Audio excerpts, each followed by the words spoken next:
Mateus 22, 34 a 40, diz a palavra do Senhor assim: Entretanto os fariseus, sabendo que ele fizera calar os saduceus, reuniram-se em conselho, e um deles, intérprete da lei, experimentando-o, lhe perguntou: Mestre, qual é o grande mandamento na lei? Respondeu-lhe Jesus: Amarás o Senhor teu Deus de todo o teu coração, de toda a tua alma e de todo o teu entendimento. Este é o grande e primeiro mandamento. O segundo, semelhante a este, é: amarás o teu próximo como a ti mesmo.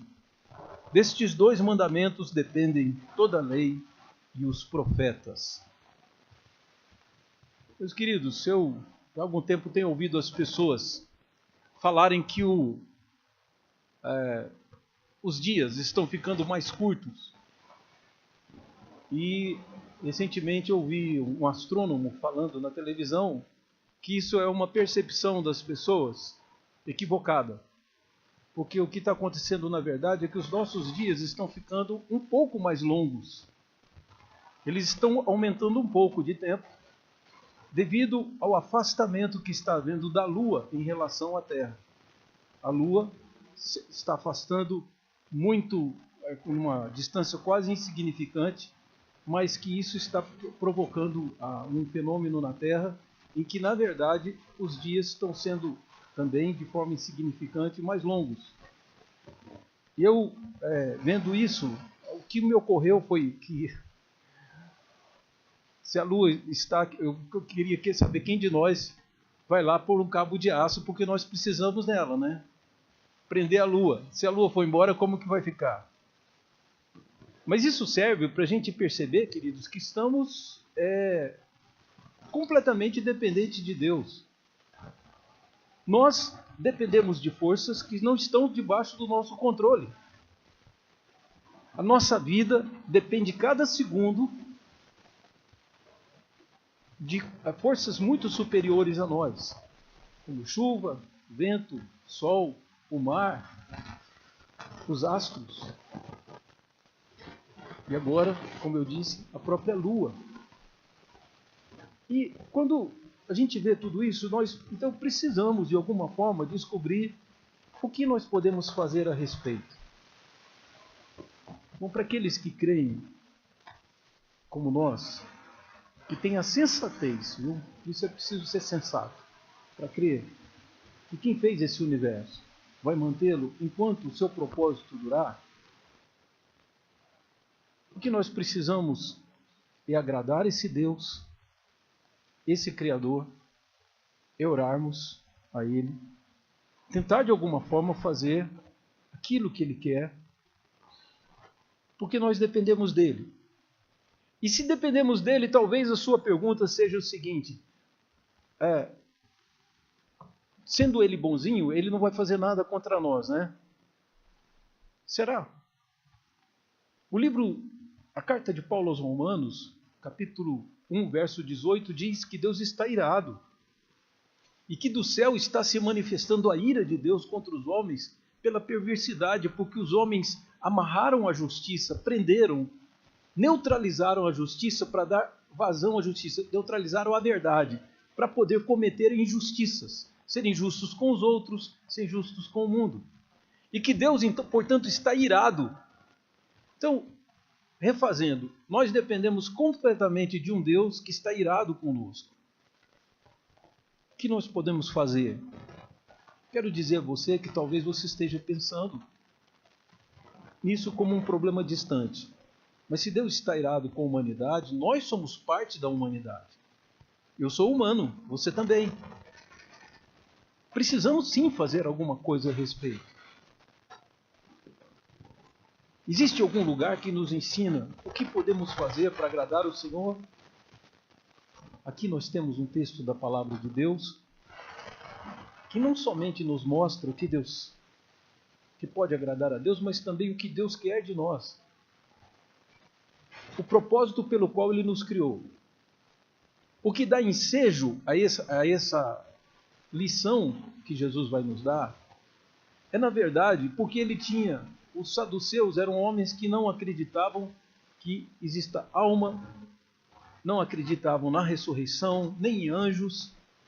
Então, com a sua lógica que eles mesmos estabeleceram, tentaram pôr Jesus, enquadrar Jesus em algum tipo de contradição, para desacreditar Jesus, porque eles perceberam com toda a nitidez que a fé de Jesus era muito semelhante à dos fariseus. E os saduceus eram opostos aos fariseus.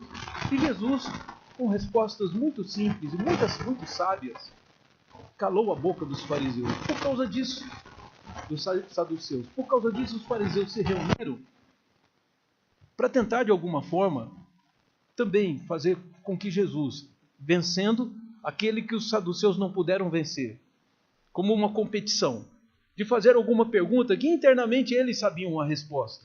Então não era uma pergunta que pudesse acrescentar conhecimento a eles, mas uma pergunta que pudesse desacreditar Jesus, mostrar uma ignorância da lei, porque pensava, esse homem veio de Nazaré, não foi educado aqui em Jerusalém, certamente esse homem não vai saber nada. Quer dizer, temos um Deus irado conosco e ainda os homens se reúnem para fazer conluios, para provar, para desacreditar o Filho de Deus, que é exatamente o que o mundo está fazendo hoje. Então os fariseus se reúnem e perguntam para Jesus uma pergunta que para eles é crucial. É uma pergunta fundamental. E eles sabiam a resposta. Essa resposta que Jesus deu, querido, antecede a Jesus. Os escritos guardam que esse ensinamento foi dado pelo grande rabino Hillel, que é o avô de Gamaliel, que foi quem educou o apóstolo Paulo. Para nós ele é um desconhecido, mas dentro do judaísmo é um dos nomes mais respeitados, considerado por muitos como o maior rabino que o judaísmo já teve. Esse homem tinha muitos discípulos e não é sem razão que Gamaliel gozava de todo aquele prestígio por ser neto dele. E aí, quando você chega aqui nesse trecho, eles fazem essa pergunta e Jesus responde exatamente como o rabino Hillel havia dito, o avô de Gamaliel. Ele responde exatamente como os fariseus internamente sabiam esse segredo da lei mais importante. E aí, verdade que Jesus sabia que estavam tentando prová-lo, mas era uma oportunidade de ensinar.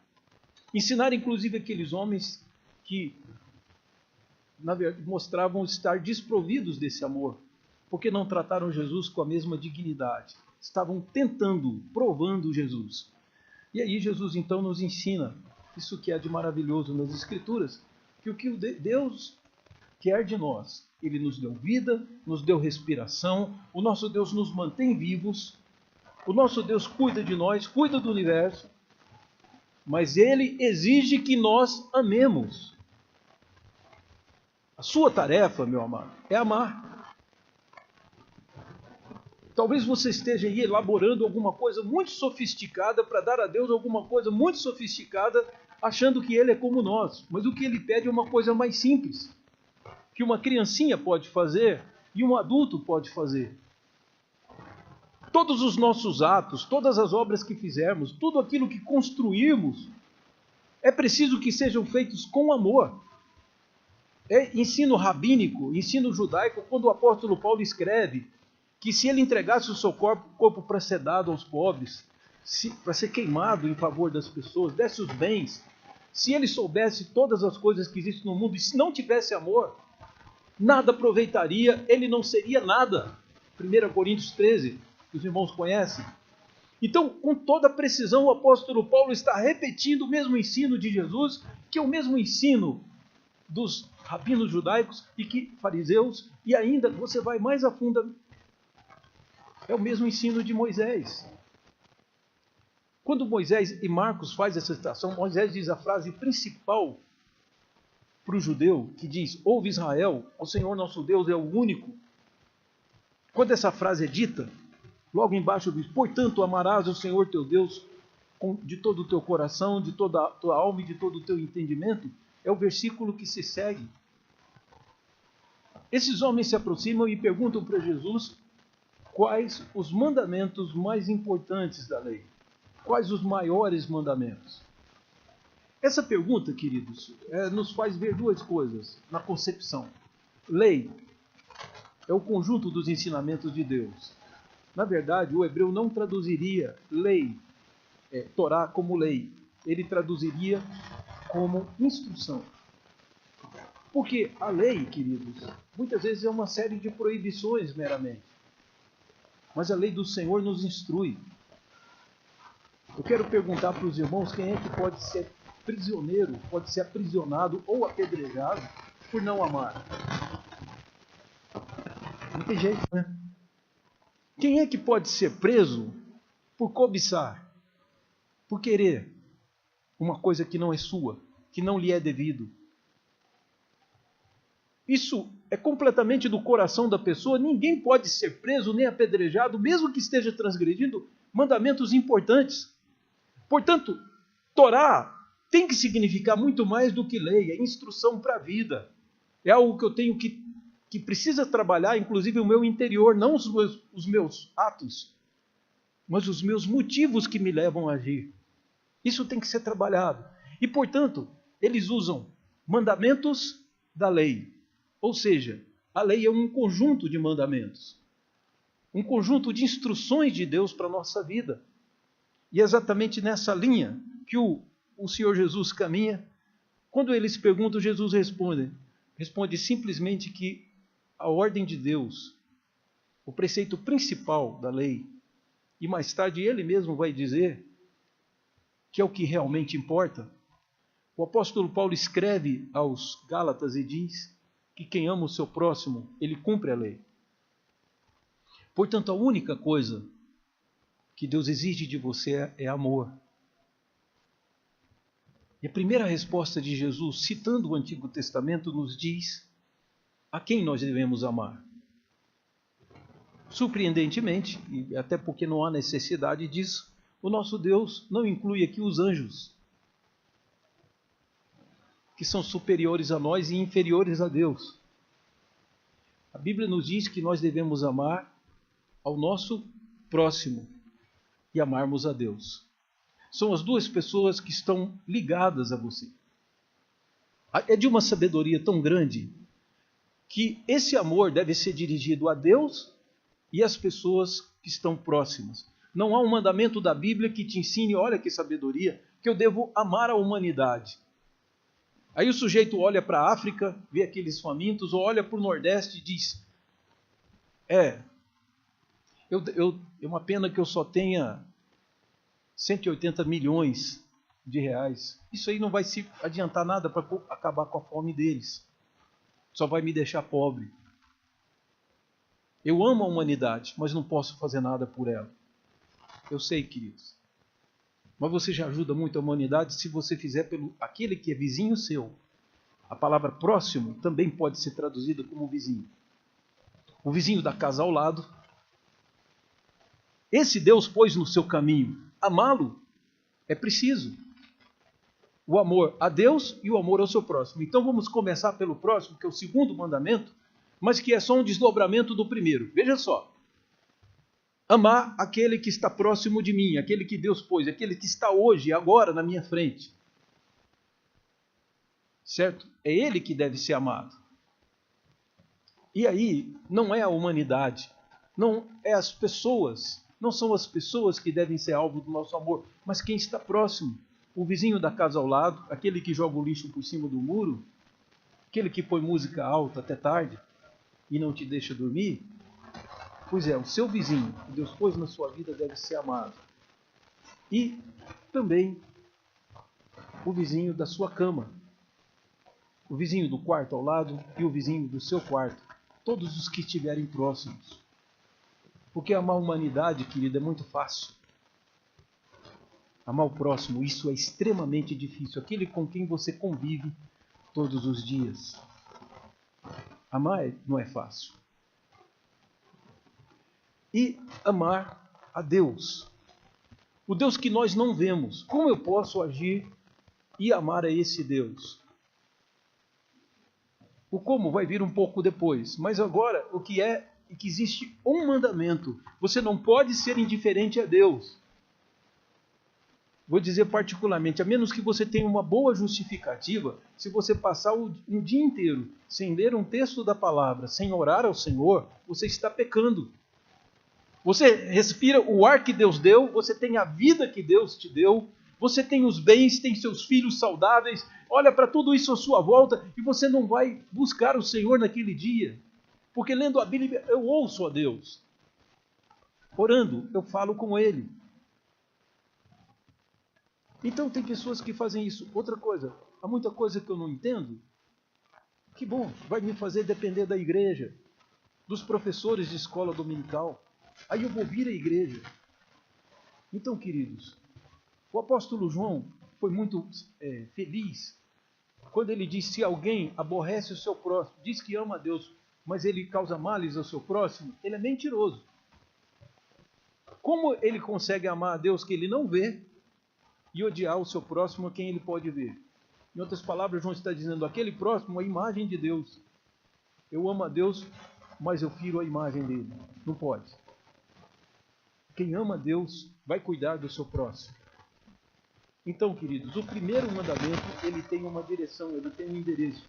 Deus, em momento nenhum, diz que você deve amar os anjos. Falar com anjos é pecado. O livro de Apocalipse até chega a nos mostrar alguma coisa nesse sentido. Os anjos são conservos nossos. Oração para anjo é pecado, é coisa do diabo. Oração sempre para Deus, sempre só para Ele, em nome de Jesus. Então vejam só, o que a Bíblia nos diz é uma coisa muito mais simples. Ama o teu próximo, cuida dele. E o mais importante, ama a Deus, ama o seu Senhor. Tudo que Deus quer é que você os ame. Mas uma outra olhada, nós vemos que Jesus também é muito específico quanto à qualidade e à quantidade desse amor, a intensidade. Quanto eu devo amar a Deus? Quanto nós podemos amar ao Senhor? Quanto é possível a um homem amar a Deus? A palavra de Deus nos diz que amá-lo totalmente. Veja o texto que ele usa 3 elementos em nós. Sabe? É engraçado isso. Então, algumas pessoas leem e tentam atribuir que o homem tem 3 elementos. Eu, como presbiteriano clássico, acredito em 2. Para mim, alma e espírito são sinônimos. Mas há uma coisa interessante. Espírito, alma e corpo, alguns tentam. Aí Freud foi dividir o homem também, ele coloca 3 elementos. E aqui, Jesus citando Moisés, que repetiu a lei de Deus, ele cita: amarás o Senhor teu Deus de todo o teu coração. Sabe uma boa desculpa? Pelo menos para nós é boa, só que desculpa nenhuma, nem boa nem ruim, funciona com Deus.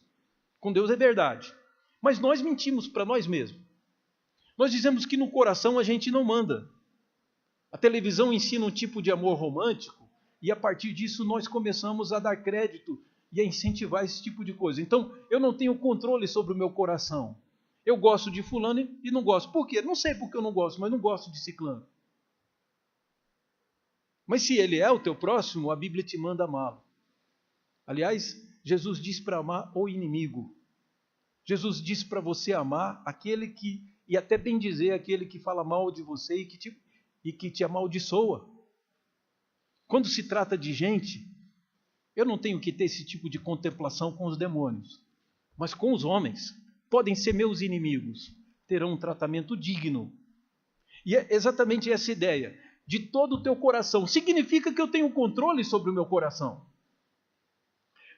Na verdade, eu tenho uma tarefa que Deus me deu, que é dominar o meu coração. E se o meu coração não consegue amar o meu próximo, então eu tenho que ser senhor do meu coração e controlá-lo e fazer com que ele ame. Porque se fosse impossível, Deus não teria dado um mandamento a nós.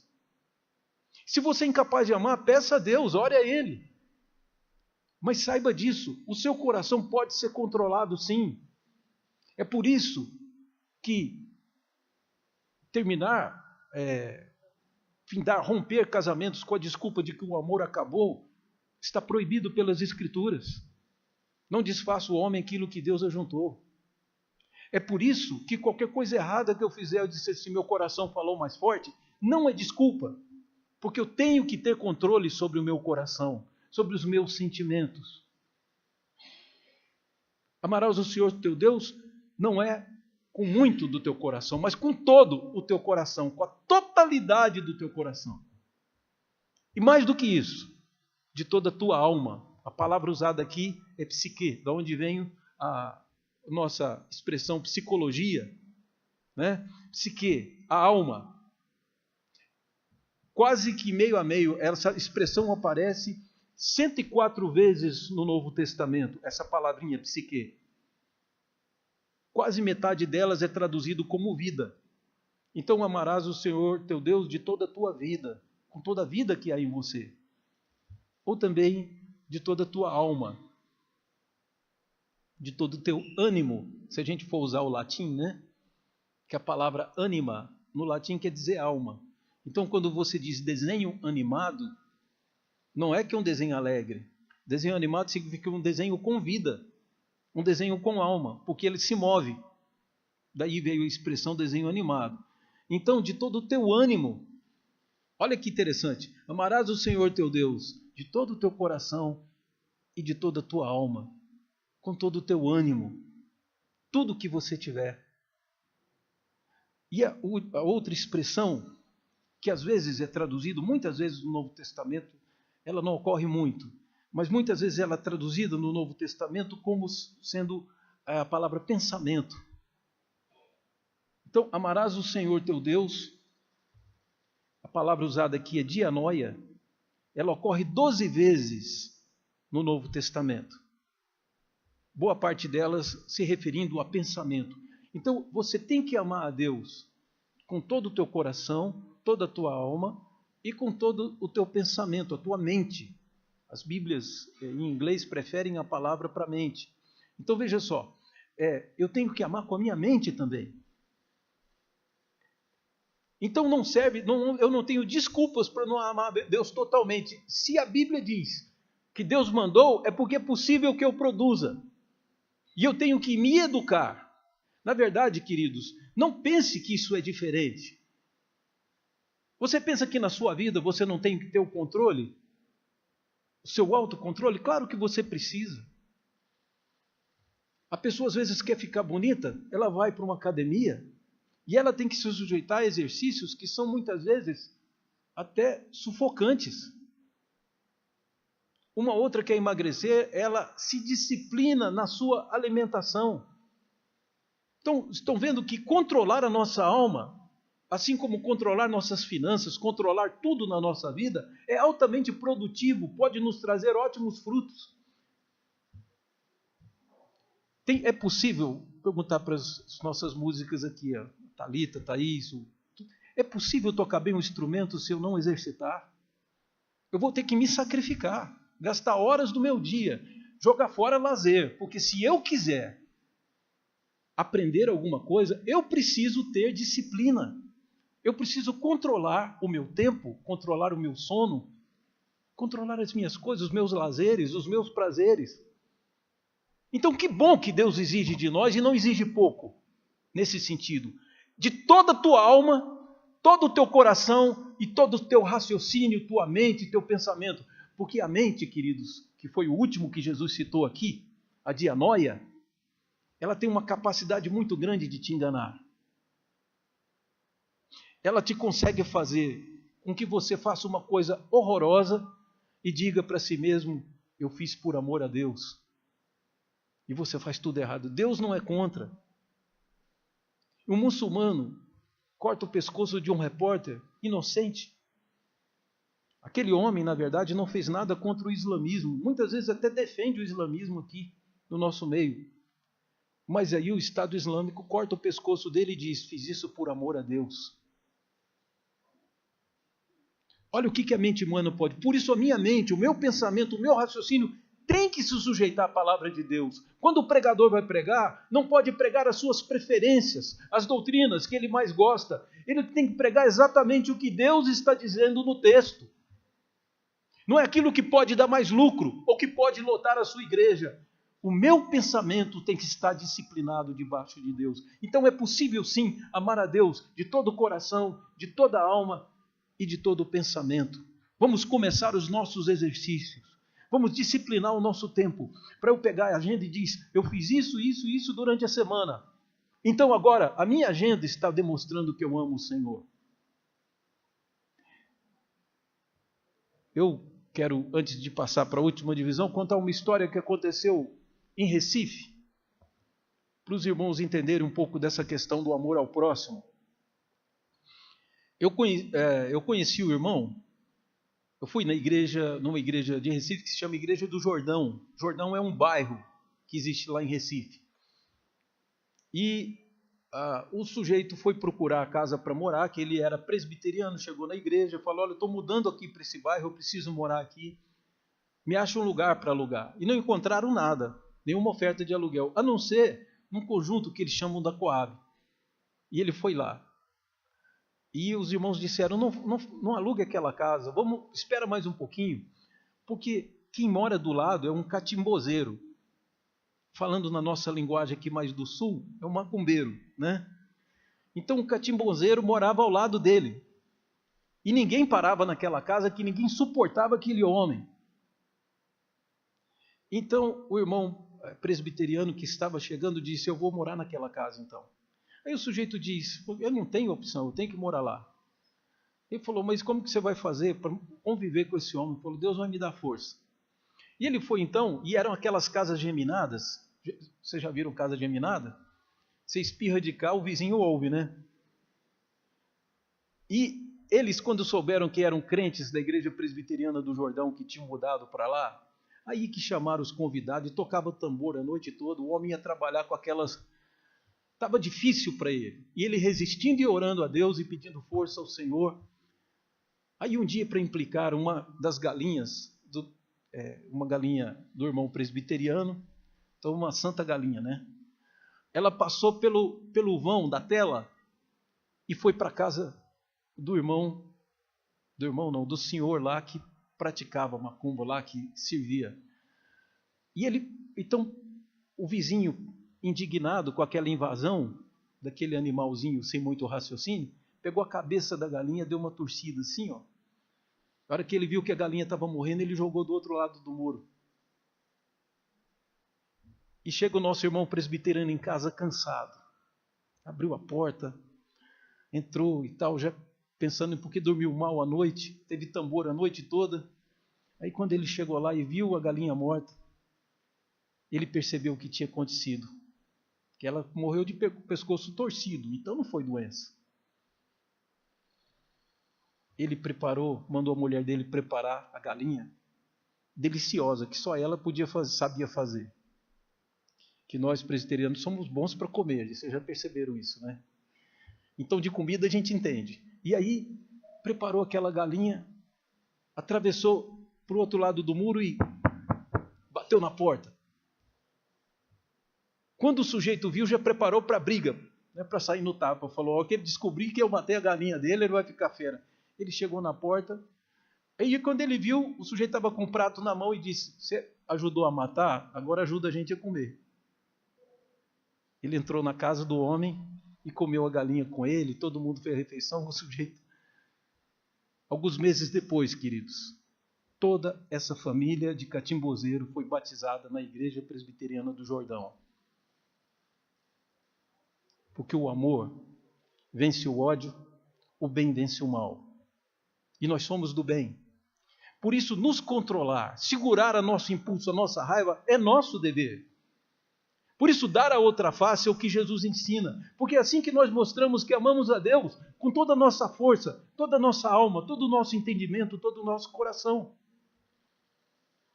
E aí, queridos, estamos cumprindo o papel que Deus nos deu. É por isso que pregamos o Evangelho. Por isso Jesus se entregou aos seus inimigos. Por isso Jesus orou por seus inimigos. Eu não posso querer viver um cristianismo medíocre, muito aquém e fora daquilo que Jesus ensinou. O que você está pregando, pastor, é utopia para nós seres humanos.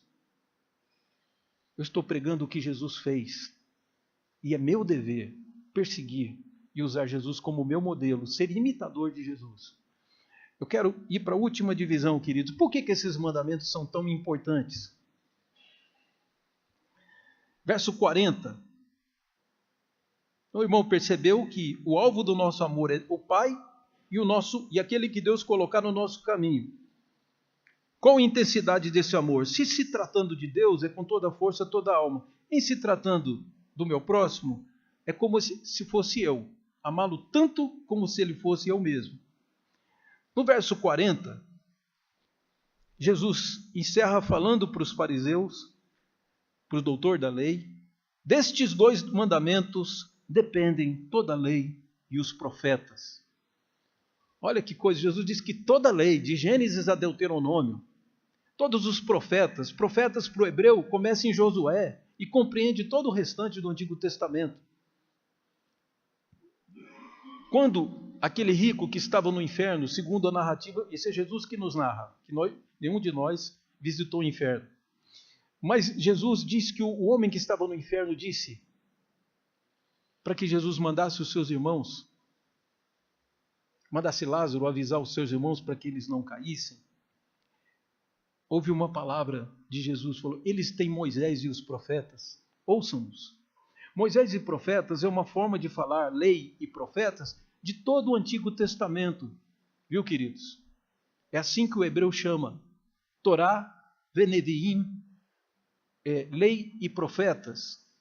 Tá? Então veja só, essa é a forma de falar. E Jesus diz que todo o Antigo Testamento dependem dessa lei. Essa palavrinha aqui ocorre 7 vezes. Uma delas é depender. Só aqui que ela aparece traduzida em português como depender. E dá para entender por quê. Outras 5, ela é dependurar. Está no Novo Testamento como pendurado. Né? Quem gosta do inglês sabe que eles têm uma expressão que usa o verbo dependurar para dizer de depender. E aí, uma delas está como crucificados para os ladrões da cruz. Mas por que essa palavra é usada? Porque os ladrões foram dependurados na cruz. Então eu posso dizer que, de alguma forma, que está pendente, dependente, ou de pendurados, toda a lei e o profeta em somente 2 mandamentos. Disso depende toda a lei. Aí as pessoas diziam o seguinte, sabe por que eu não leio a Bíblia? Isso quando eu estava começando na fé. É impossível cumprir aquilo tudo que está lá. Agora eu descobri que Jesus é possível, se eu tiver amor. E eu preciso ter amor, porque é isso que Deus está exigindo. Eu já vivi 57 anos, então não me resta muito tempo para descobrir e para chegar até lá. Sei lá quanto tempo me resta. Então eu tenho que correr, queridos, e praticar esse amor. Eu quero encerrar, queridos, mostrando aos irmãos aqui um pouco desse conhecimento, é que algumas pessoas desprezam a lei, consideram a lei como algo ruim, e não é. Até a nossa lei, que é cheia de defeito, a lei do Brasil, é muito boa. Precisava ser praticada. Precisavam de parar de fazer leis que vão anulando as boas leis que a gente já teve. Mas eu queria contar para os irmãos uma historinha que acho que ilustra bem. O reitor do meu seminário, um homem que eu tenho um grande amor por ele, aprendi muito sobre pastorado com ele, sobre amar as ovelhas e tudo, porque ele era um homem assim. Hoje já bem velhinho, um holandês chamado Frans Leonard Schalkwijk, ou Schalkwijk, eu não sei pronunciar esse holandês, né? É tão difícil como controlar a alma. E o reverendo Schalkwijk contava que ele tinha um trauma da Segunda Guerra Mundial, porque ele morava na Holanda, ele era criança, quando os alemães invadiram a Holanda. E a família dele, como era uma família cristã, reformada, reformada é uma forma de você falar dos presbiterianos do continente europeu. Então a família do reverendo Francisco era toda ela de presbiterianos. Então eles correram e inventaram formas de ajudar os judeus, de proteger os judeus. Olha que coisa interessante. Vocês já devem ter ouvido falar sobre a Corrie ten Boom, uma família que acabou presa porque protegia judeus. do livro e do filme Refúgio Secreto. E também devem ter ouvido falar de Anne Frank, né, que foi altamente, que sofreu amargamente por causa disso, e os diários dela são importantíssimos para a reconstrução histórica. Mas o tio do reverendo Francisco Leonardo era da resistência holandesa ao nazismo. Sabe o que ele fazia? Eles faziam paredes falsas nas casas, e quando os oficiais da Gestapo, os soldados alemães entravam nas casas para fazer revista, não conseguiam saber que tinha alguém morando, ou algumas pessoas morando por trás daquela parede. Às vezes cabia mal uma pessoa, mas elas ficavam ali presas. E quem estava protegendo corria risco de vida por estar enfrentando Hitler, traindo o nazismo. Então, o que acontecia? O pastor Francisco contou isso para nós. Diz que o tio dele, quando eles podiam libertar, que o cerco do nazismo diminuía um pouco, eles pegavam esses judeus e falavam assim, olha, pegava esse judeu e falava, corra aqui em linha reta, toda vez, você vai passar por essa colina. Quando você chegar embaixo, vai ter um rio. É um rio rasinho, então você entra nele e vai dentro dele, para você despistar os cães, você vai para a esquerda todinha. Quando chegar lá na frente, à beira do rio, vai ter uma árvore grande. Você pega o rumo da árvore grande para cima, e quando você chegar, vai ter um paiol. Você já está perto da fronteira. E você fica escondido lá, que alguns da resistência vão lá resgatar você e atravessar por você para o outro lado e te libertar. Bonita história, né? E eu olho para alguns crentes, eu olho para algumas pessoas se relacionando com Deus, eu fico pensando, talvez alguém diga assim, olha, eu fui escravo minha vida inteira. Agora que o Senhor me tirou do cativeiro, eu não quero ninguém me dizendo o que eu tenho que fazer. Eu não quero ninguém me mandando. O povo de Israel é resgatado do Egito e Deus lhes dá a lei. Olha, queridos, como é importante isso. Sabem por quê?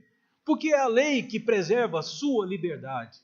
Pare de ler a Bíblia e você vai ter a falsa ideia de que você é uma pessoa livre e vai ser controlada pelo inimigo. E ele vai usar você para magoar pessoas, vai usar você para ferir pessoas, vai destruir a sua vida e te jogar para dentro dos vícios. É isso que o inimigo quer. E qual a proteção que nós temos? Deus não vai... Isso está na confissão de fé da nossa igreja. Deus determina todas as coisas de forma que ele nunca violenta a vontade do homem. Eu não estou falando de livre-arbítrio. Eu estou dizendo que Deus não violenta a vontade do homem. Então ele está hoje trabalhando na sua vontade. E você precisa trabalhar na sua alma. Porque senão tem um nazista muito perigoso dentro de você. Um dominador, um totalitário que não quer Deus controlando sua vida e fazendo você feliz. O seu maior inimigo está por dentro, está no seu coração. O que contamina o homem, disse Jesus, não é o que ele come. O que contamina é o que sai da boca do homem. Portanto, abra o seu coração, querido, abra os seus olhos, enxergue isso. Essa lei de Deus foi dada não para tornar sua vida mais difícil, mas tornar sua vida possível. Foi para te dar vida. E Jesus, com toda a propriedade, confirmou toda a lei e até o ensino rabínico de que o que Deus quer de nós é amor. Sem amor não há respiração, não há sociedade que funciona. Tudo que eu faço perde o valor. É isso que ele diz. Disso depende toda a lei e os profetas. E mais, eu digo, depende toda a humanidade. Depende tudo. E o nosso juiz foi que disse que essas leis são suficientes. Ama quem passar na sua vida, quem Deus puser no seu caminho, como você ama a si mesmo. E ama Deus, acima de tudo, com todo o teu coração, toda a tua alma e todo o teu pensamento. Que Deus nos abençoe. Vamos orar ao Senhor.